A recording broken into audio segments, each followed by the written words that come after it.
I'm Marquise Dawsey from Black Lemonade Productions.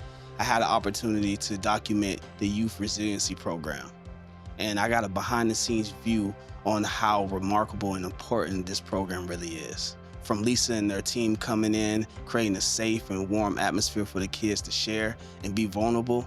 And I also got a chance to talk to the kids outside of having the camera on in their face all the time.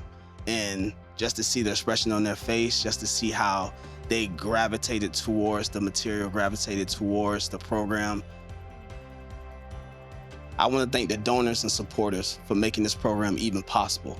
I believe in raising awareness about the work, and sharing the kids' testimonials will help others recognize the immense value of such a program, because the results are undeniably effective.